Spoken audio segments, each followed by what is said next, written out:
오늘 어버이 주일입니다.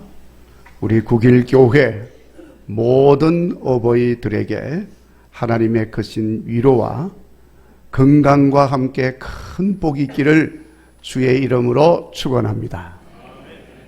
그리고 부모님 은혜 생각하면서 효도하는 모든 자녀들에게도 우리 하나님 약속한 복이 지금 이후로 넘치기를 주의 이름으로 축원합니다. 오늘 어버이 주일 다윗의 아들 압살롬에 대한 말씀으로 우리 같이 은혜를 나누려고 합니다. 제목이 뭡니까? 불효자 압살롬, 이렇게 정하고 보니까 이 제목이 제대로 된 건가 어떤가 하는 생각이 들어요. 불효자 압살롬처럼 되자 하는 게 아니고 압살롬 같은 불효자가 되지 않도록 하자,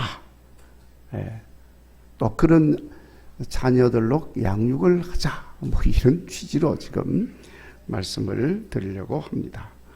여러분, 다윗에게는 8명의 아내를 통해서 얻은 9명의 아들과 1명의 딸이 있었습니다. 10남매였어요. 그리고 많은 첩들이 있었어요. 근데 그들에게도 자녀들이 뭐 있었겠죠. 그런데 공식적인 기록이 없어서 알 수가 없습니다.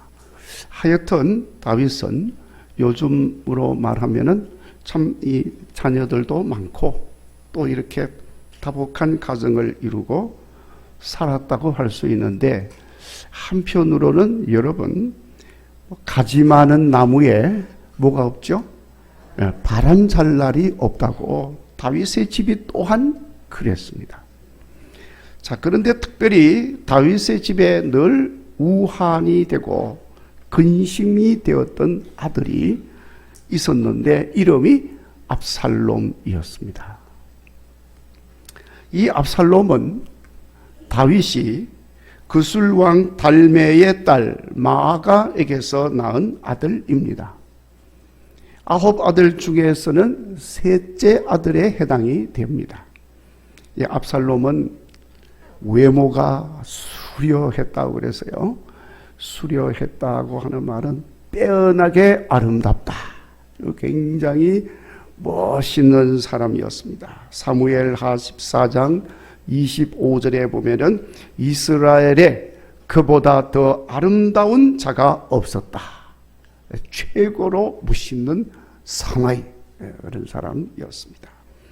발바닥부터 정수리까지 흠이 없었다고 성경은 기록을 하고 있습니다. 특별히 압살롬의 머리털은 100만 불짜리 머리털이었어요. 얼마나 머리털이 멋있었는지요. 윤이 나고 멋있고 아름다웠어요. 여러분, 믿든지 말든지 저도 왕년에 이 머리털이 참 멋있었어요. 그래서 사람들이 제 머리털을 보면 100만 불짜리라고 그랬어요. 진짜로 살짝 이렇게 곱슬이 싹 져가지고요, 이게 이렇게 머리가 옛날에는 길었잖아요. 길어요. 이렇게 웨이브가 탁 져서 특별히 여성들이 상당히 부러워하더라고요. 고대 안 해도 된다고. 하여튼 뭐 그랬는데 이 압살롬의 머리털이 그렇게 멋있었어요. 말 타고 머리를 풀어줘 팍 떨려면 팍팍팍 그런데요, 너무너무 멋있어 보는 사람들로 하여금 탄성을 자아내게 한 사람, 압살롬. 그래서 그런지 뭐 어떤지 이유는 잘 모르겠어요. 다윗 왕은 그 압살롬에 대해서는 대단히 관대하였습니다. 그리고 여러분, 성경에도 보시면은 다윗의 아들들이 9명이라 그랬잖아요. 근데 그 아들들 중에서 뭐 첫 번째 아들이 암논인데 그는 죽었고, 막 그 다음에 그 아들이 솔로몬이 있었는데 솔로몬 나중에 왕이 되니까 나중에 나오죠. 근데 그 나오는 장면에 보면은 다른 아들 이름이 안 나와요. 그냥 압살롬 이름만 나옵니다. 상당히 중요한 인물로 등장하게 되는 것을 볼 수가 있어요. 자, 그것은 그만큼 다윗 왕이 압살롬에 대해서 관심 가지고 사랑을 하고 배려를 해주고 은혜를 베풀고 그렇게 했다는 것을 말하고 있는 것입니다. 그렇게 자랐어요, 압살롬이. 자, 그 내용을 보면요, 다윗의 장남인 암논이라고 하는 아들이 있었는데, 이 암논이 압살롬의 이렇게 같은 배에서 태어난 동생 다말, 여동생이에요. 이 다말을 너무너무 사랑을 했어, 이 암논이. 그런데 비록 이복 이렇게 형제이기는 하지만은 그래도 남매잖아요. 남매 관계이기 때문에 어떻게 할 수가 없어. 근데 사랑하는 마음은 점점 깊어지고, 그래서 그만 상사병에 걸렸습니다. 그래서 자리에 들어 누웠어요. 이거 어떻게 할 줄을 모르는 것입니다. 그런데 그 암논에게 아주 꾀가 많은 친구가 하나 있었는데, 그 친구가 와서 야, 뭐 그런 걸 가지고 이렇게 자리에 들어 누워서 이렇게 힘들었냐, 네가 누구냐, 다윗 왕의 장남이 아니냐, 이래가지고 이제 꾀를 가르쳐 주는 거예요. 그렇게 해서 절차를 밟아가지고 왕도 허락을 해서, 하여튼 그래서 자기가 그렇게 사랑하는 다말을 자기 방으로 오도록 이렇게 만들었습니다. 자, 그런데 그만 자기 방으로 오는 이 다말을 성폭행을 하게 됩니다. 자, 그렇게 하면 모든 게 다 잘 될 줄로 알았는데, 이게 문제는 다말이에요. 다말이 암논을 좋아하지를 않아요. 그런데 그렇게 되었으니 얼마나 수치스러움을 갖겠습니까?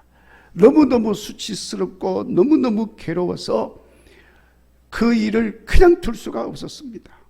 그런데 여러분, 그렇게 괴로워하는 이 다말의 같은 배에서 태어난 오빠가 누구라고 그랬죠?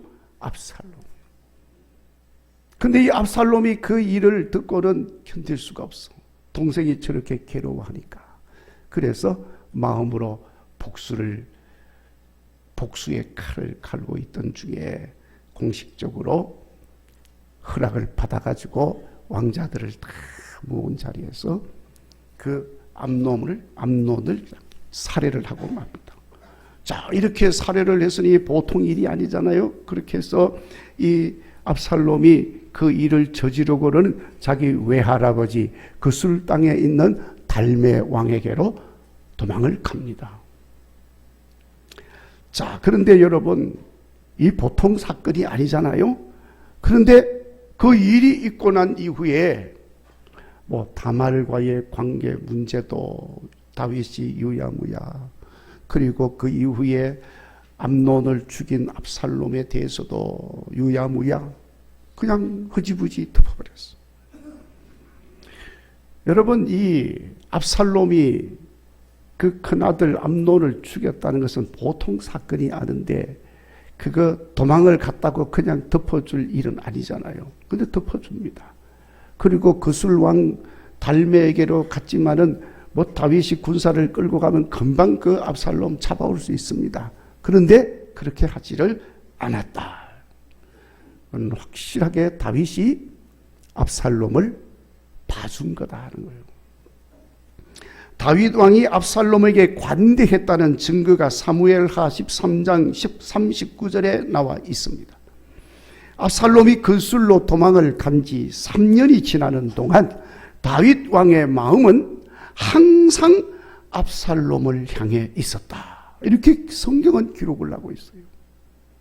그러니까 늘 도망간 그 압살롬을 생각하고 있는 것입니다. 다윗 왕의 그와 같은 마음을 신하들도 알아차릴 수 있을 정도로 너무나도 노골적으로 그렇게 표현을 했습니다. 그래서 신하 중에 요압이라고 하는 총성된 신하가 있는데, 요압의 지혜로 압살롬을 데려올 수 있는 길을 만들어 가지고 압살롬을 예루살렘으로 돌아오게 만들었습니다. 비록 2년 동안 다윗 왕의 눈앞에 을싱거리지 않게 하는 조건을 붙여서 데리고 왔는데 다윗 왕이 용서해 준 거지요. 그리고 그 2년이 지나서 압살롬이 소원하는 대로 왕자로서의 모든 권한을 다 회복시켜 줍니다. 그래서 자유롭게 활동하도록 만들어 주었습니다. 이렇게 다윗은 압살롬에 대해서 특별한 배려와 은혜를 베풀어 주었던 것입니다. 그러니까 압살롬이 아버지 다윗 왕에게 이런 큰 은혜를 입었으니까 그 압살롬의 남은 삶은 어떻게 살아야 되겠어요? 특별히 아버지 다윗에 대해서 어떤 마음으로 살아야겠습니까? 그 큰 죄악에도 불구하고 용서해주고 은혜 베풀어주고 왕자의 권한을 회복시켜주고 다 이렇게 준 아버지 은혜 고맙습니다. 감사합니다. 그러면서 아버지에게 신실한 아들로서 아버지를 잘 순종하고 복양하며 섬기며 그렇게 살아야 옳은 일이죠. 자, 그런데 여러분, 압살롬의 삶은 그렇지를 못했습니다.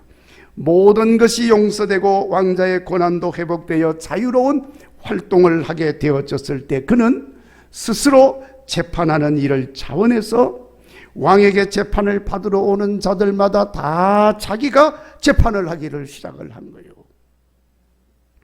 그러면서 사람들에게 인심을 팍팍 서는 거예요. 이게 죄를 줘야 되는데도 불구하고 죄를 주지 않고 용서 다 해주고 말이죠. 뭐 이렇게 해서 그냥 재판을 자기 마음대로 그냥 인심을 막 서는 거예요. 그런 압살롬에 대해서 성경은 이렇게 말을 합니다. 사무엘하 15장 6절에 이스라엘 사람들의 마음을 압살롬이 훔치니라, 그렇게 표현을 하고 있어요. 압살롬은 백성들에게 행한 그 모든 선처들을 다윗 왕이 행한 것이라 이렇게 말을 해야지 하는데, 모든 것을 자기가 행한 것으로 해서 백성들의 마음을 왕에게서 자기에게로 돌아오도록 한 것이라는 것입니다. 그렇게 하기를 4년 동안 그렇게 했어요. 얼마나 많은 백성들을 자기에게로 돌아오게 만들었겠습니까? 그렇게 하던 어느 날 압살롬이 아버지 다윗에게 찾아옵니다. 물론 그런 행동들을 왕이 모를 리가 없지요. 부하들이 다 보고도 했을 거고. 그래도 다윗 왕은 다 그냥 눈 감아준 거예요. 근데 압살롬이 찾아와서, 아버지, 제가 거술 땅에 갔을 때 여러 가지로 생각하고 서운한 것이 있습니다. 예루살렘으로 돌아가게 되면 내가 그 서운한 것을 이루려고 그렇게 생각을 하고 있는데 이제 때가 되었으니 저를 헤브론으로 보내주십시오. 내가 작정한 서운한 그것을 이루어 드리려고 합니다. 그러니까 또 다윗 왕은 뭐 좋은 걸 생각을 했는가 보다 생각을 하고 그렇게 해라 하고 헤브론 땅으로 가도록 허락을 해 주었습니다. 그러니까 이 압살롬이 자기를 따르는 군사 200명을 데리고 헤브론 땅으로 갑니다. 그리고 그곳에서 압살롬이 헤브론에서 왕이 되었다 하는 것을 선포하게 합니다. 그리고 부하들을 시켜서 정탐을 시켜서 각 지파에게로 다 보내가지고 압살롬이 헤브론 땅에서 왕이 되었다, 그렇게 다 전하게 만드는 겁니다. 그러니까 요즘처럼 무슨 뭐 이 통신이 잘 발달된 그런 시대가 아니기 때문에 그 소식을 들은 이스라엘 12지파 백성들이 지금 다윗 왕이 왕위를 압살롬에게 물려주었는가 보다 이렇게 생각하지 않겠습니까? 그러니까 사람들이 급속하게 압살롬에게로 모여들기를 시작을 하는 거예요. 그래서 많은 사람들, 순식간에 백성들이 압살롬의 군대에 합류를 하기 시작을 했고, 그리고는 압살롬이 반역을 일으켜가지고 군대를 끌고 다윗이 있는 예루살렘 궁으로 쳐들어온 거예요. 아들 압살롬이 아버지 다윗에게 반란을 일으킨 것입니다. 자, 여러분, 오늘 말씀에 전령이 다윗에게 와서 압살롬의 반란을 전하였을 때 다윗은 모든 신하들에게 뭐라고 말을 하느냐면은 일어나 도망가자 하고 명령을 내리는 거예요. 여러분, 다윗이 어떤 사람입니까? 정복자입니다. 다윗은 정복자로서 지금까지 전쟁하고 싸워서 한 번도 진 적이 없어요. 압살롬이 군대를 끌고 반란을 일으켜서 반란군인데 더군다나 그렇게 쳐들어서 싸우면 뭐 다윗이 분명히 이기죠. 그런데 다윗은 그 반란군을 맞서서 싸우지 아니하고 신하들에게 명령을 내립니다. 일어나서 도망가자. 그러면서 그냥 다윗 궁을 내주고 도망갈 것을 신하들에게 명령을 내리는데 아들과의 싸움을 피한 거예요. 싸우면 아들이 죽는 걸 아니까. 그래서 피합니다. 이때 다윗의 나이가 한 50대 후반이었습니다. 그는 길르앗 땅 마하나임까지 피난을 가게 됩니다. 아시다시피 피난길에 다윗은 엄청난 고초를 겪으며 수모까지 겪게 됩니다. 그리고 다윗이 궁을 내주고 피난길에 오르니까 압살롬은 궁에 남아있는 왕의 후궁들을 모두 취하여서 백주에 동침함으로 하나님의 계명을 범하는 폐륜을 저지르게 됩니다. 그리고 그것도 모자라서 길르앗 땅 마하나임까지 아버지 다윗을 죽이려고 추격을 해오게 됩니다. 자, 여러분, 이런 압살롬을 뭐라고 부릅니까? 폐륜아라고 부르는 것입니다. 아버지 은혜를 반란으로 갚았습니다. 아버지에게 엄청난 수모와 고초를 겪게 만들었습니다. 아버지의 하체를 범하였습니다. 무엇보다도 피난길에 오른 아버지를 추격해 와서 죽이려고 한 것입니다. 여러분, 성경에 부모를 공경하는 자가 복이 있다고 말씀을 하시고 부모를 거스르고 부모를 치는 자는 저주를 받는다고 했습니다. 부모를 비방하는 자는 반드시 죽임을 당하리라고 말씀하고 있습니다. 더군다나 부모의 하체를 범하지 말라고 했습니다. 이 말씀을 지켜야 하는 것입니다. 그러나 지키지 않으면 저주와 죽음이 있음을 성경은 말씀하고 있습니다. 그러니까 압살롬이 그 폐륜적인 행위는 결코 용서함을 받을 수가 없는 엄청나게 패역한 악을 저질렀던 것입니다. 참으로 안타까운 불행이 다윗의 집에 일어나게 된 겁니다. 자, 그런데 여러분, 그러면 그렇게 아버지 다윗의 사랑과 은총을 많이 받은 압살롬이 왜 이렇게 폐륜적인 행위를 행하였을까?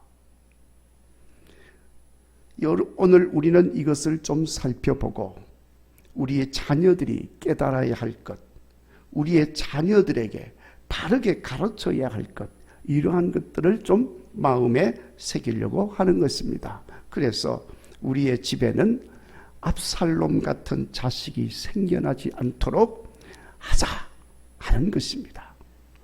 자, 그러면 왜 압살롬이 이렇게 폐륜적인 행위를 하고 불효자가 되었을까?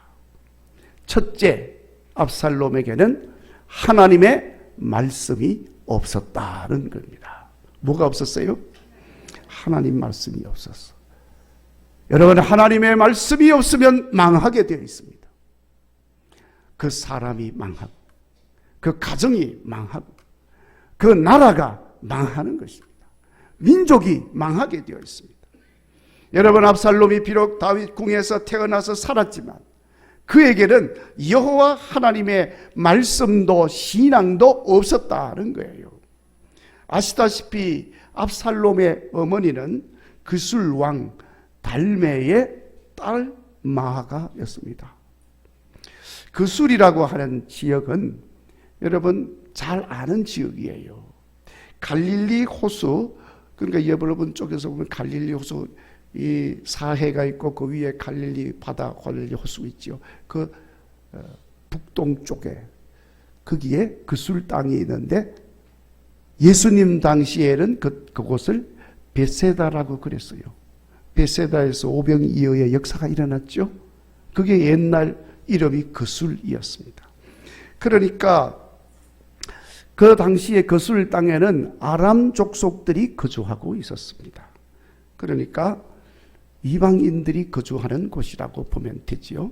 그러니 달메라고 하는 사람은 아람 족속들의 왕이었다는 거예요. 그리고 달메는 그술 왕이라고 하지만은 사실 당시에 이방인들의 왕들은 제사장의 역할도 수행을 하였습니다. 그러니까 달매는 그술 사람들이 섬기는 우상을 섬기는 제사장의 역할까지 수행을 했던 사람이었습니다. 그들의 신은 바알이나 아세라 같은 다산과 풍요를 가져다주는 황소 우상을 숭배하던 사람들이었던 것입니다. 그러니 그 달매의 딸인 마아가 역시도 그런 우상의 영향을 많이 받은 여인이었습니다. 그런 어머니에게서 태어난 압살롬이 무엇을 배우겠습니까? 그리고 그 그술 왕에게 도망을 가 살던 그 기간 동안 압살롬이 무엇을 배웠겠습니까? 여호와 하나님보다는 우상 숭배하는 것을 배웠다는 거예요. 압살롬의 이름의 뜻이 아빠 샬롬이에요. 아빠 샬롬. 그러니까 평화의 아버지, 이런 뜻입니다. 제가 평화의 아버지입니다. 그런데 이 불행하게도 압살롬을 지배하고 있는 것은 여호와의 말씀이 아니라 우상의 가르침으로 가득했다 이거예요. 그러니 압살롬에게 여호와의 말씀이 없으니 여호와의 말씀과 위배되는 행동을 스스럼없이 행하였다는 사실이에요. 패역하고 폐륜적인 행위를 하게 되어진 것입니다. 그래서 우리나라 사람들이 압살롬을 뭐라고 부르느냐 하면 압살할 놈이라고 부르는 거예요. 여러분, 하나님의 말씀을 가르치고 책망하고 바르게 하고 의로 교육하기에 유익하다고 성경은 말씀을 하고 있습니다. 그래서 사람들이 이 하나님의 말씀으로 구원을 얻는다고 말씀을 하고 있는 것입니다. 하나님의 말씀으로 하나님의 사람이 되고, 아멘, 하나님의 말씀으로 온전하게 되고 하나님의 말씀으로 선한 일을 행하는 능력을 갖게 되어지는 것입니다.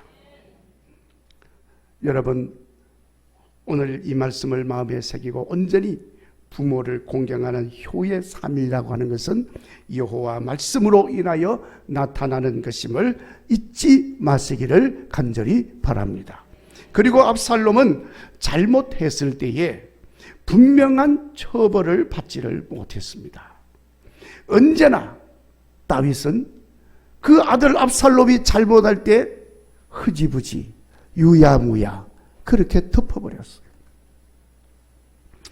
말씀드린 대로 동생 다말이 큰오빠 암논에게 강간을 당하고 엄청난 분노 속에서 울부짖고 있었는데 그 왕이 재판을 해달라는 그런 억울함을 풀어달라는 호소였던 겁니다. 그런데 다윗 왕은 그 모든 것들을 묵살해버렸어요.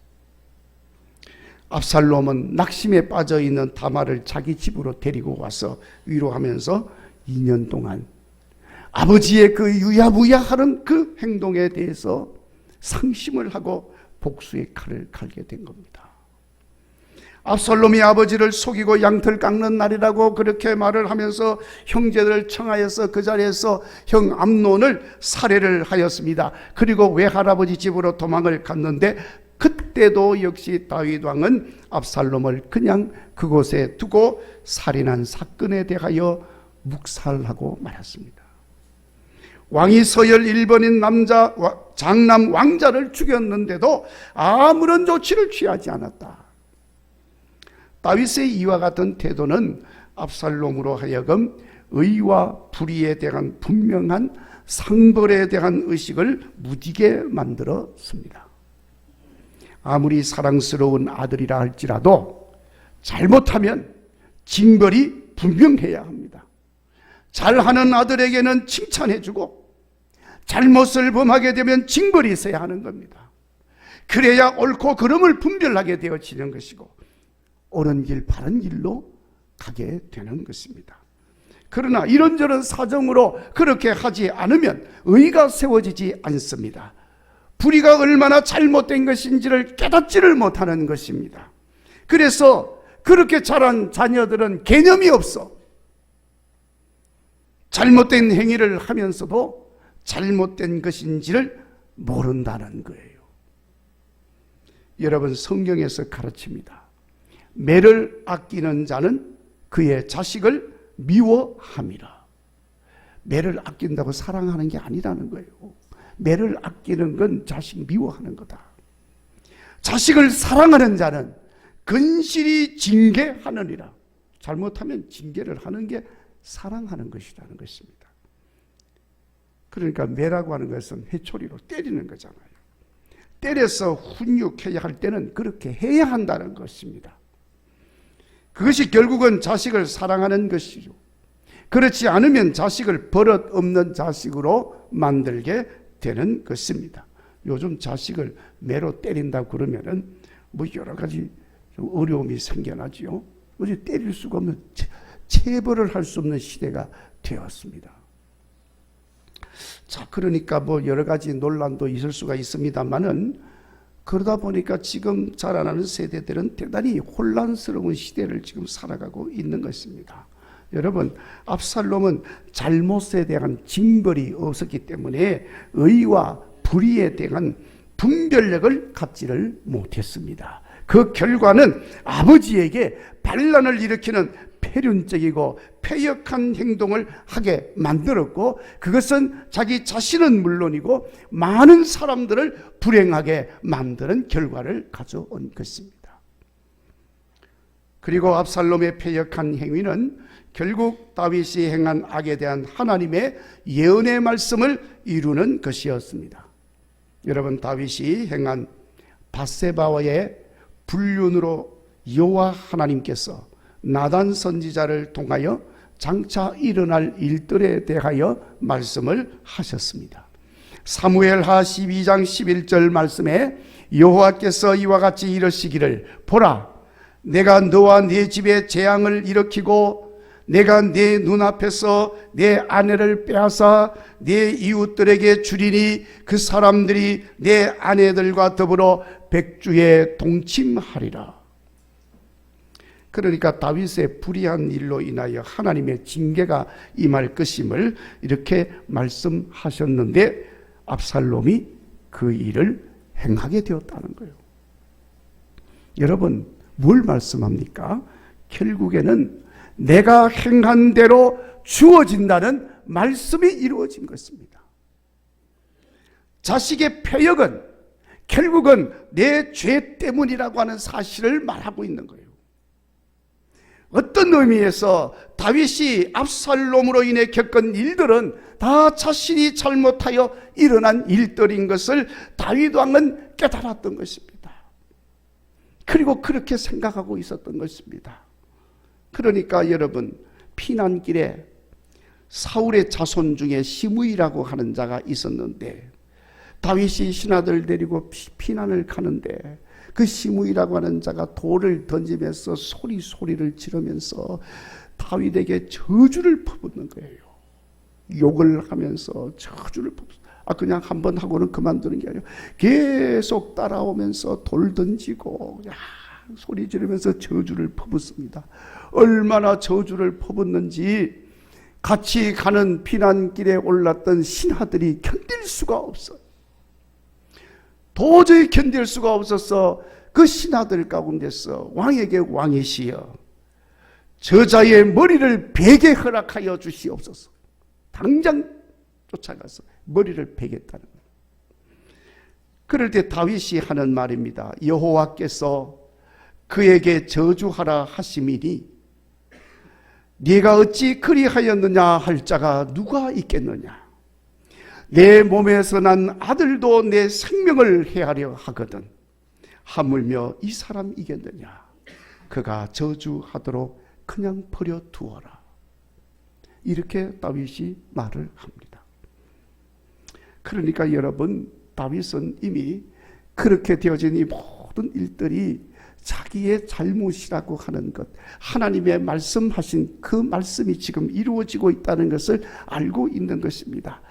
중요한 사실은 우리는 우리의 자식을 위해서라도 항상 말씀 위에서 바른 삶을 살아야 합니다. 그렇지 아니하면 그것이 자식에게로 가고 그것이 내게로 오게 되어진다는 것입니다. 우리의 자녀를 위해서라도 하나님이 기뻐하는 믿음의 삶을 살고 하나님이 칭찬하는 삶을 우리가 살아야 하는 것입니다. 그것이 결국에는 어버이 된 우리에게로 돌아오는 일이 되는 것입니다. 여러분, 우리는 내가 행한 그대로 돌려받는다고 하는 이 메아리의 원칙을 잊지 말고 믿음의 길을 걸어가는 성도들이 되시기를 간절히 바랍니다. 어느 집의 어린 아들이 어머니에게 와서 어머니, 저 산이 나보고 바보야 바보야 합니다. 그렇게 일러줍니다. 그러니까 어머니가 그 아들의 말을 듣고 그러면 너는 저 산 보고 뭐라고 했느냐? 그러니까 아들이 예 바보야 했습니다. 그래서 어머니가 말하기를 그러면 다음에는 산에게 가서 너는 천재다, 너는 멋있다 이렇게 말을 해라. 그랬더니 아들이 나가서 산에다가 대고 말을 합니다. 너는 천재다, 너는 멋있다 이렇게 말을 하니 그 산도 너는 천재다, 너는 멋있다 다다다다다 이렇게 했다는 거예요. 메아리였습니다. 모든 것은 행한 대로 받는 거예요. 내가 심은 것이 아들을 통하여 나타나는 거예요. 그대로. 내가 불효하니까 아들이 불효하는 거예요.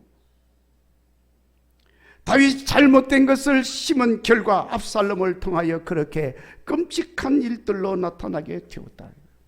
그러므로 우리는 압살롬을 반면 교사로 삼아서 자녀들이 부모 공경 잘하도록 내가 먼저 본을 보여주고 부모님을 기쁘게 하는 삶을 살도록 힘써야 할 줄로 믿습니다.